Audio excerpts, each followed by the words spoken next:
invitar aquí a Enrique Martín García, que ha sido el tercer clasificado de los Call for Papers. Enrique tiene, como yo, ya más de 25 años de experiencia en el sector, ¿vale?, de las tecnologías de la información, y muchos de ellos han estado aquí ligadas a los temas de seguridad. Ha estado por la Administración Pública, desarrolló y participó en el Esquema Nacional de Seguridad. Eso nos suena, ¿no? Oh, madre mía, ¿cómo nos cuesta? Complicado, ¿eh? Madre mía. Y también diseñó e implantó distintos servicios de administración electrónica en el sector de la energía. Desde el 2013 está en Connie, Schneider, Delphi Global Services, bueno, es más de lo mismo. Y lidera la actividad esta de ciberseguridad industrial. También ha participado en el proyecto de Scala, ¿vale?, en su fase de diseminación y comunicación, aportando nuevas propuestas de modificación de redes de control industrial, que es lo que vamos a hablar. Es licenciado en Ciencias Físicas por la Complutense, también ha hecho el programa de desarrollo directivo del IS Business School, y también tienes un grado en el MIT, ¿no? Sí, me dio la chaladura, digo, vamos a probar un par de asignaturas de primero. Bueno, bien. Sin duda tenemos un ponente de primero, ¿vale? Muchas gracias. Bueno, muy buenas tardes y muchas gracias a todos. Bueno, primero por haberse elegido el trabajo que envié para ISACA. Y bueno, vamos a hablar de protección de infraestructuras críticas frente a ataques dirigidos a sistemas ciberfísicos. Como el título es muy largo y hay un montón de cosas que contar, yo creo que lo mejor es que empiece ya. Bien, vamos a ver qué son los sistemas ciberfísicos, qué son infraestructuras críticas o cuál es el concepto de infraestructura crítica que manejamos aquí en España, qué ataques dirigidos se presentaron este verano en el último Black Hat allí en USA en 2015, en agosto, por parte de Jason Larsen, de IOActive y Marina Clotofil, de la Red Europea de Ciberseguridad, y que bueno, pusieron encima de la mesa lo que fue luego esta nota técnica. Y luego, cómo podemos protegernos de ese tipo de ataques dirigidos a sistemas ciberfísicos. Pero los sistemas ciberfísicos son todos los sistemas que interactúan con nuestro entorno. Estos sistemas en un principio estaban muy circunscritos a la industria, pero como vosotros sabéis, en estos días los termostatos inteligentes, los coches inteligentes, todo ahora súper inteligente. Pero tienen un pequeño problemilla, es que interactúan con nuestro entorno físicamente. Entonces eso a veces es bueno y a veces puede llegar a ser malo. De hecho, este es el típico lazo de control de cualquier sistema. Nosotros tenemos un proceso físico que tenemos que controlar, puede ser distribución de electricidad, puede ser flujo o fluidos, gases que viajan por tuberías, puede ser un sistema de refrigeración. Ahora mismo en este edificio a lo mejor nos están rodeando unas 30.000 señales más o menos por el tamaño, ¿no? Y bueno, todos esos procesos físicos mediante unos sensores se controlan cada cierto tiempo, y en función de los valores que miden estos sensores puede ser necesario que unos actuadores corrijan esas variables físicas para que todo siga tal y como se diseñó en su momento. Estos sistemas de control están normalmente desplegados en grandísimas infraestructuras. Pues un aeropuerto, puede ser subestaciones enormes, en refinerías, en hospitales, en sitios que en nuestro día a día son los que nos proporcionan servicios esenciales. En un primer momento, esto empezó hace ya muchísimos años. En los años 20, los años 30 ya había sistemas de este tipo. Claro, electromecánico, eran hidráulicos, todo era cableado eléctrico. Pero claro, a partir de los 70 con los primeros PLCs, en los 80 y 90 con la red TCP/IP, la gente que tenía que cablear todas estas infraestructuras dijo, ¡buah, menudo chollo! Ya no tengo que tirar 200 cables, tiro uno y lo conecto a 200 sensores o actuadores. Bien, ¿eso qué ha hecho? Pues que ahora mismo casi todos los sistemas de control estén compartiendo redes de control que vamos a ver ahora qué características tienen. Normalmente vamos a encontrarnos con arquitecturas híbridas.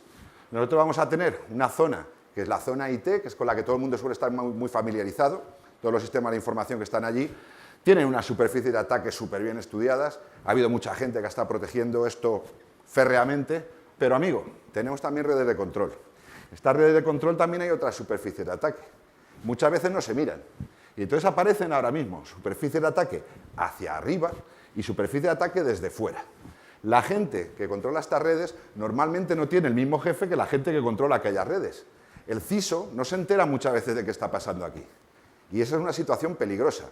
Peligrosa porque, por ejemplo, a mí me ha llamado el jefe de compras diciéndome ¿por qué la gente de aquí me pide los mismos equipos que la gente de ahí? ¿Qué está pasando? Pues muy fácil, que todo se ha comoditizado, se han puesto sistemas operativos comerciales, fundamentalmente Windows, se han puesto switches de toda la vida y se han empezado a utilizar herramientas como la Wi-Fi, que antiguamente no se utilizaban. ¿Qué más podemos encontrar? Pues que a nivel de protocolo, estas redes utilizan protocolos muy antiguos que no son autenticados, en los cuales cualquier ataque de los que vosotros pudierais practicar en una red IT, bueno, esto sería, vamos, pan comido. ¿Por qué? Pues porque un man in the middle es trivial. Cualquier tipo de comunicación con un autómata para decirle que haga algo no es autorizado por nadie. No hay detectores de intrusión, no hay firewall normalmente. Y encima, los protocolos de los que estamos hablando son protocolos casi propietarios que no están cubiertos por ningún producto de seguridad. Vete y pregúntale a cualquier fabricante, no voy a dar ningún nombre para que no se ofendan, por el IEC 104, que a lo mejor, pero bueno, si preguntas por Ethernet IP, por Modbus algunos está haciendo cosas, pero por ICCP, TASE2, no tienes productos. Para acabar de complicar el tema, si nos vamos a nivel de sistema de control, sistemas operativos, en las redes de control donde nosotros trabajamos, esto no es un accidente, esto pasa. Esto también, esto menos. Esto es el estándar, ¿vale? Y en los servidores de control, los servidores SCADA, este es el estándar, aunque todavía ves por ahí NTs. Y claro, empezar a intentar diseñar controles en este tipo de redes con esta antigüedad. No los puedes comprar, no hay dinero en el mundo, es que ya no se fabrica, ¿vale? Esto, como veremos más tarde, es un problema a la hora de proteger estas redes. Y las vulnerabilidades a las que están expuestas o las amenazas son tremebundas. Porque, como os comentaba, al no existir ningún tipo de autenticación, cualquiera que se enchufe en esta red va a poder hablar con cualquiera y decirle cualquier cosa. Pero, como os comentaba antes, si además tenemos en cuenta que se han puesto en marcha ahora para que el mantenimiento de estas plataformas sea más barato, accesos remotos para los fabricantes, bueno, esos accesos remotos no muchas veces se están montando con las medidas de seguridad mínimas que deberíamos pedir. Y en la parte de arriba, pues en la red IT, las amenazas típicas, pero en la parte de proceso, pues se pueden dar cosas también bastante más bizarras, ¿no? Como malware, que en una red normal, pues sí, es molesto, pero aquí está parando cosas, está parando órdenes a subestaciones, a válvulas, a motores, y eso es más molesto. Vamos a hablar un poquito de las infraestructuras críticas, para situarnos ya en España. Infraestructuras críticas son los puertos, son los data centers de comunicaciones, pueden ser las plantas de alimentación, puede ser cualquiera de las cosas que os voy a mostrar aquí. Esto es el estado del arte a diciembre del año pasado. A raíz de los atentados de Atocha, de Londres y tal, la Unión Europea se dio cuenta de que no tenía una respuesta común para poder defender servicios que eran críticos para los ciudadanos europeos. Entonces, bueno, ya les conocéis, montaron un grupo de trabajo y tal, y en 2008, 2009 ya lo tenían acabado. En 2009 se publica la Directiva Europea que solamente contemplaba los sectores de energía y transporte, pero daba a los Estados miembros de la Unión la posibilidad de que si ellos detectaban algún tipo de dependencia con otros sectores, los incluyeran.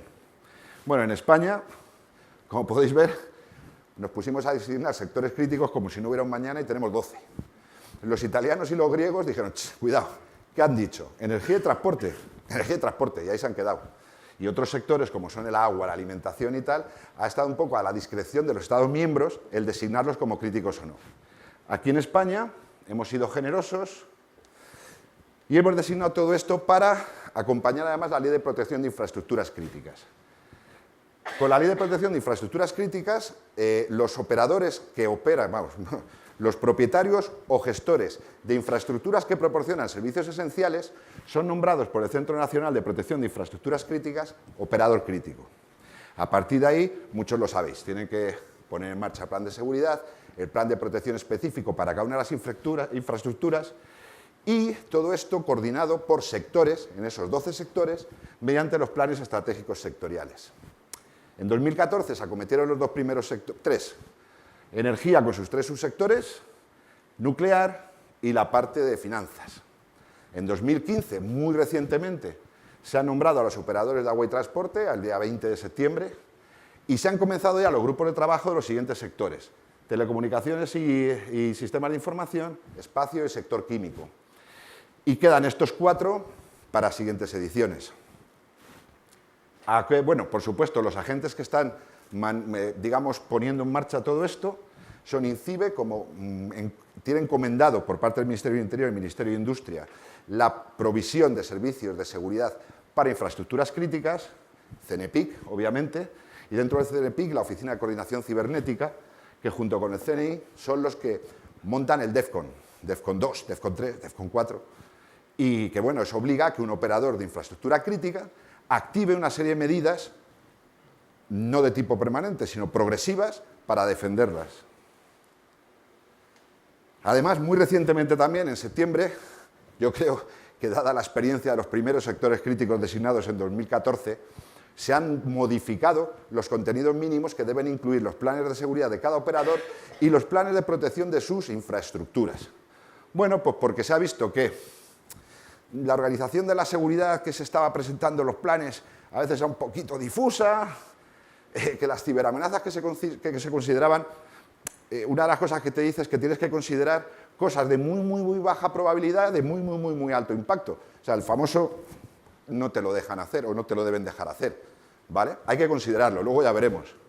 Y por otra parte, ese enfoque global, esta convergencia entre las redes de control y las redes IT, muchas veces se obviaba, se presentaba muy bien la red IT, pero muy mal la red OT, ¿vale?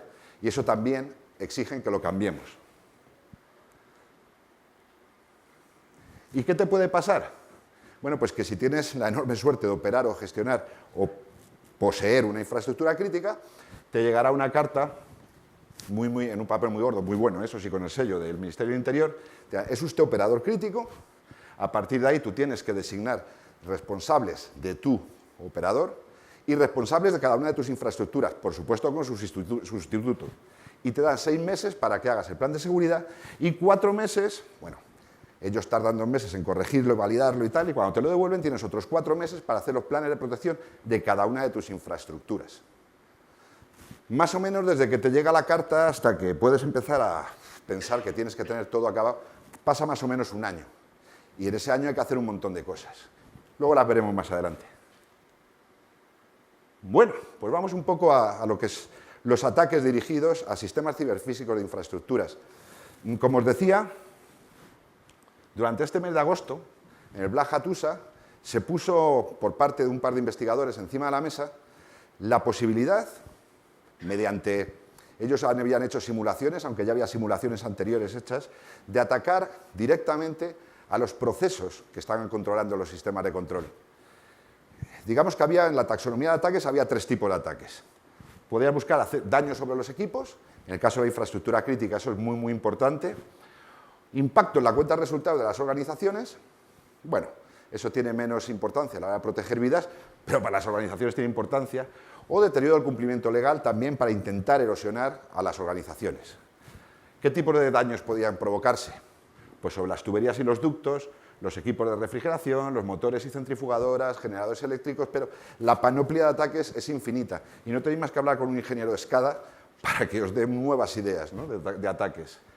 ¿Cómo podemos impactar la cuenta de resultados? Atacando a los procesos, muy fácil.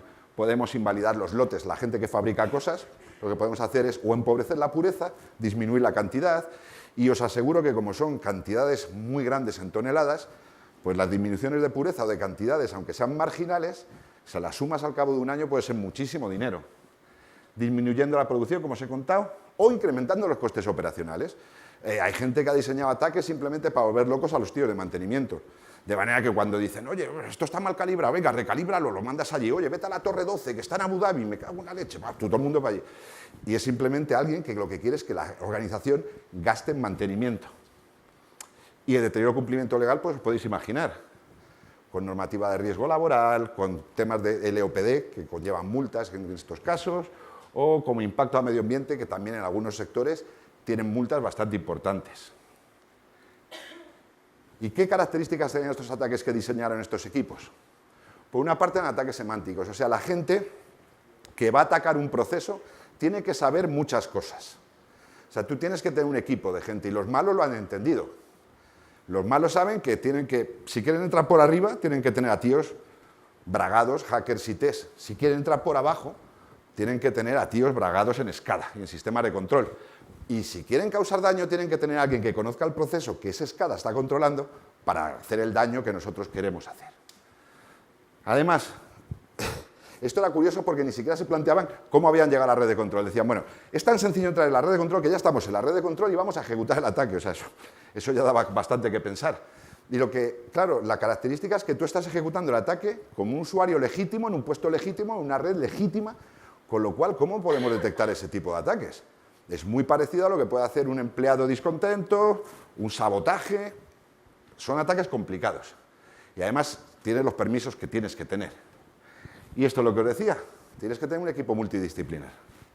En el caso, por ejemplo, de los ataques que se estuvieron estudiando, uno era para afectar a la producción de polímero de acetato de vinilo, y bueno, pues lo que se lograba era que una empresa, cambiando simplemente en 2 puntos de control unas temperaturas, estuviera perdiendo diariamente más de $15.000, que parece una tontuna, pero... Bueno, pues como os comentaba, para producir daño sobre los equipos, ¿qué es lo que se ha puesto encima de la mesa? ¿Cuáles han sido los experimentos reales que se han realizado? Golpe de ariete. Un golpe de ariete, cualquier fluido que viaja en una tubería a muchísima presión y a muchísima velocidad, en cuanto es interrumpida de manera súbita, genera un aumento de temperatura y presión que hace que reviente. ¿El qué? Pues que reviente la válvula, la tubería, todo lo que tiene alrededor.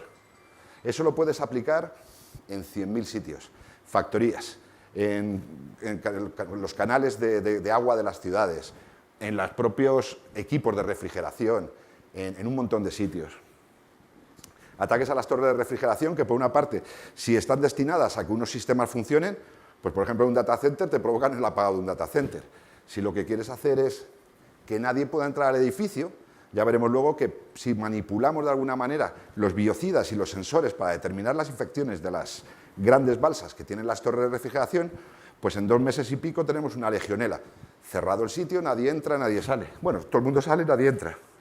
Fuegos eléctricos, que ya sabéis, pues si no lo sabéis os lo cuento, acordaros de Campo Frío, son fuegos que son muy difíciles de apagar, porque se dan a veces fenómenos de conductancia eléctrica en el cable que hace imposible que ese fuego se apague y que además no acaba hasta que consume el átomo de lo que está quemando.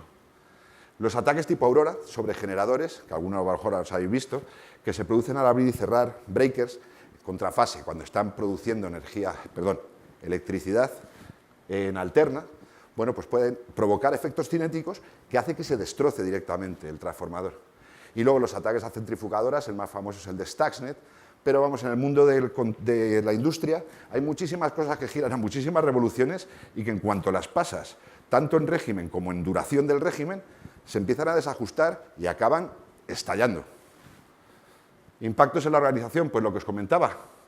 El paracetamol, por ejemplo, al 100% se paga $2.800. Al 99% se paga a 48, 50. Digamos que ahí tenemos un amplio margen para atacar. O aumento de los gastos de explotación, como os decía. Por ejemplo, un ataque que luego veremos. El encender en falso un equipo de extinción de gas FB200 cuesta la broma de 30.000 euros por sala, si la sala es medianamente normal. Entonces, si eres un poco malo, 6 de estos al año es mucho dinero. Y el anterior cumplimiento legal.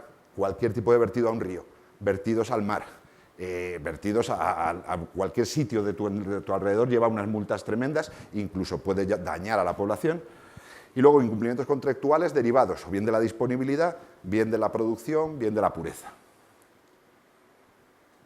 Algunos ataques. En el sector eléctrico, lo que os comentaba. Este vídeo lo podéis encontrar en YouTube, es muy divertido y se ve como un tío que entra desde internet, revienta un generador. Está bastante bien. Puedes también utilizar baterías de las UPS. Una UPS que normalmente tiene que tener todas sus baterías una vez cargadas con una corriente estacionaria, bueno, la fuerzas y además, como os he comentado antes, todo este tipo de ataques no tienen mucho mérito porque al operador del sistema de control tú le estás enviando la señal de todo va muy bien. Es mentira. Entonces esa batería acaba estallando, no una, sino muchas, y eso desparrama una cantidad de ácido tremendo, es súper asqueroso. Modificación del periodo de detección de microcortes. Si tú tienes todo muy preparadito y dices, bueno, cuando me falla la cometida, si hay menos de 500 milisegundos no hay continuidad, arranco el grupo. Vale, pero es que lo arrancas y una vez que lo has arrancado, en algún momento tendrás que volver a dar la vuelta. Todo esto origina instabilidades en los sistemas eléctricos, te está gastando diésel y además está volviendo loco a todo tu equipo de operaciones. ¿Qué más cosas? Pues como os comentaba, en las torres de refrigeración, desde congelar los condensadores forzando en el PLC y engañando otra vez al operador la temperatura, con lo cual inutilizas toda la chiller, puedes estar inhibiendo biocidas y generando legionelas insospechadas en sitios, o puedes romper mediante golpes de ariete las tuberías o los ductos más grandes de todo el sistema, con lo cual inutilizas toda la refrigeración. En el caso de los motores y las centrifugadoras, en cuanto le empecemos a dar velocidad al asunto y esté girando más de lo que está calculado para ese motor o para esa máquina, eso rompe. Y una vez que está roto, se acabó. Esto es lo que se hizo, por ejemplo, con el Stuxnet allí en las centrifugadoras de enriquecimiento de uranio de Irán. Los ataques, como os comentaba antes, falsas alarmas, disparos, 30.000 euros. Falsa alarma, 30.000 euros.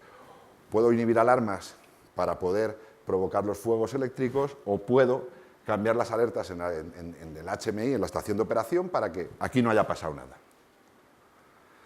Y con la videovigilancia, que tanto se implanta en todas las redes de control, hay muchísimo vídeo porque los sistemas de control de intrusión, detección de intrusión, mejor dicho, están en todas las plantas de infraestructuras críticas y, bueno, pues están compartiendo la misma red no protegida que el resto de los elementos de la red de control. Por tanto, es filtrar datos, pues, por ejemplo, cambiar los periodos de retención por encima de los 30 días, pequeñas gamberradas. Bueno, cuando dices que te dedicas a la protección de infraestructuras críticas, normalmente a la gente le viene a la cabeza esto. En mi caso el parecido no es cero, pero la verdad es que la cosa es bastante más aburrida.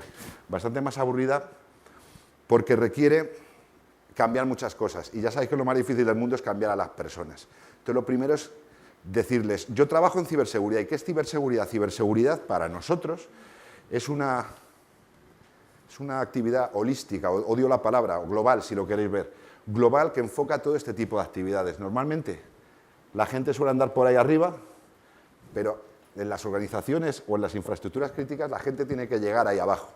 Tiene que llegar ahí abajo porque tiene que atacar problemas de seguridad física, problemas de la red de control, problemas del Internet de las cosas. Y todo eso tiene que tenerlo bajo un mismo marco de gobierno, con una serie de procedimientos homogéneos y con equipos de profesionales multidisciplinares que sean capaces de dar respuesta a esto. ¿Y cuáles son las medidas más básicas? Las medidas más básicas, como siempre, todo pasa por personas, procedimientos y tecnologías. En las personas, lo que tenemos que lograr es que la gente de control, para los que la seguridad IT o la seguridad no había sido nunca una asignatura que entrara en examen, les entre en examen. Hay que empezar a concienciarles. Hay que empezar a quitar los post-it de los sitios, no dejar que la gente enchufe en los USB los teléfonos móviles, no dejar que cualquiera entre por allí. Cuando se abre un acceso VPN para que te hagan un mantenimiento, pues acuérdate de cerrarlo. O sea, la gestión de cambios, toda la metodología ITIL que te está tan, digamos, arraigada en IT, en OT no ha pisado todavía. Ese es el primer cambio de cultura. Y el segundo es un cambio de organización. O sea, los señores que tienen que proteger tu infraestructura crítica, tanto el de IT como el de OT, tienen que tener un jefe común. Y además, tienen que manejar las mismas pesetas. Porque si siguen teniendo presupuestos separados, cada uno va a hacer un poco lo que le salga de las narices y al final la organización va a ser la perjudicada, porque no va a tener una visión clara de cuáles son las cosas, los mecanismos de seguridad que se están desplegando. En el caso de los procedimientos, hay procedimientos que jamás se han tenido en cuenta, pero que, sin embargo, son fundamentales ahora. Hay que cambiar los análisis de riesgos. O sea, ahora mismo, a mí me dijeron cuando yo empecé con esto que es que la seguridad OT es como la seguridad IT, pero con consecuencias. O sea, que ahí puede haber gente que se muera, puede haber gente que salga mutilada, ¿vale? Entonces, lo que se ha hecho históricamente en la industria, que es el hazard analysis, el riesgo, pero cuando riesgo significa que te va a pasar algo, no el riesgo es, hoy que me han cogido un dato, no, el riesgo es que te va a caer algo en la cabeza o te vas a electrocutar. Eso hay que cambiarlo, porque hasta ahora mismo había mecanismos de seguridad implícitos en los procesos analógicos que han dejado de fabricarse. Entonces, la gente tiene que empezar a meter ahora PLCs.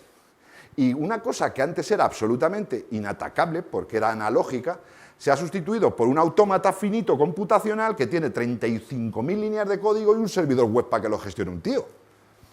Eso es aumentar mucho la superficie de ataque, ¿vale?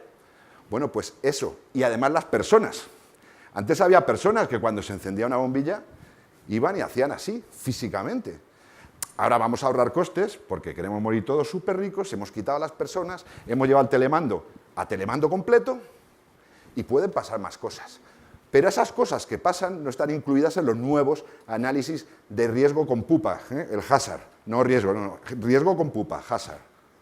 Eso hay que cambiarlo. Hay que cambiar también los procedimientos de adquisición. Pues hombre, las redes de control son caras, los SCADA son caros, pero es que nadie pide ciberseguridad en la solución. Entonces, ¿qué ocurre? Como no la piden, no la pongo, porque si lo pongo es más caro y si es más caro voy a perder frente a este otro fabricante. No, no, no. Ahora las organizaciones tienen que exigir ciberseguridad en la solución. Si no tienes ciberseguridad, aquí no entras. Pero luego también cuando vas a aceptar en la FAT, también tienes que tener preparado tu FAT de ciberseguridad. O sea, yo no te voy a aceptar este SCADA porque no ha pasado las pruebas de ciberseguridad en la FAT. ¿Vale? Y las tecnologías. Como habéis visto antes, las tecnologías de control están a 30 años luz. Con lo cual, el tema de hardening, que es algo que en IT es sencillo, en OT puede ser mortal. Puedes cargarte el SCADA. Parchear. O sea, los martes de Microsoft no existen en el mundo SCADA. Hay máquinas que no se han parcheado jamás. Pero hay que intentar adoptar tecnologías que nos permitan hacer esto. Y luego detectar y monitorizar todo ese tipo de amenazas. Vale, ¿cómo vamos a detectarlas? Voy rápido, ¿no? Cuando nos acercamos a una red de control, lo que tenemos que tener en cuenta es que tenemos que implementar siempre mecanismos muy poco intrusivos, a ser posible nada intrusivo. Entonces, según la clasificación de sistema de detección de intrusión que hizo Devar y su grupo, bueno, pues nosotros hemos elegido una cosa que está basada en comportamiento, que se comporta de manera pasiva, porque yo no quiero ser la persona que para la señal que pudo montar el blackout de Madrid. Que esté basada en red, porque como hemos visto antes, muchos de los dispositivos no les podemos instalar nada, pero todos comparten una misma red, que además tengan en cuenta las transiciones entre estados y que además lo haga de manera continua. ¿Por qué? Pues porque una red de control, lo primero, son más pequeñas en número de nodos, están diseñadas de una manera fija, se supone que siempre están haciendo las mismas acciones repetitivas y por tanto es muy sencillo llegar a tener un sistema que nos permitiese tener el ¿qué? El patrón de comportamiento. Nosotros utilizamos unas tecnologías que es el Deep Protocol Behavior Inspection, que es ir un paso más allá del Deep Protocol Inspection. Nosotros lo que hacemos es construir el comportamiento de manera desatendida de la red de control y a partir de ahí, cuando ya lo damos por válido, echamos la llave y nos ponemos a detectar. Es casi imposible que haya falsos positivos.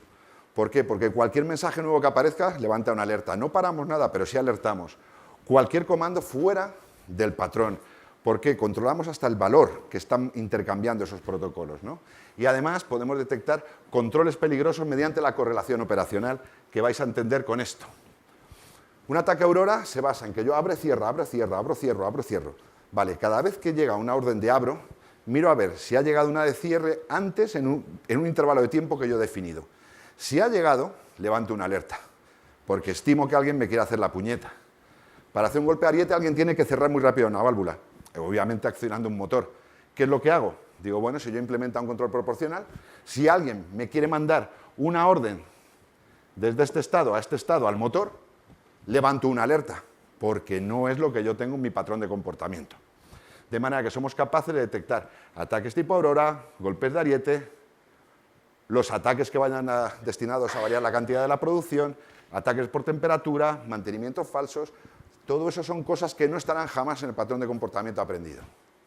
Y si hacemos una comparativa, estos ataques que diseñaron en el mes de agosto estos señores tan geniales, evidentemente pueden escapar al Deep Packet Inspection, pero no pueden escapar ni al Deep Protocol Behavior Inspection ni a la correlación operacional. De manera que, de alguna manera, con estas arquitecturas, utilizando este tipo de detectores de intrusión de red de control industrial e integrándolos con las soluciones típicas de los estándares IT, podemos tener una única consola de gestión de los eventos de seguridad de nuestra infraestructura crítica. Evidentemente, aprovechando también todos los temas de inteligencia que nos puedan venir del exterior. Y muchas gracias, nada más.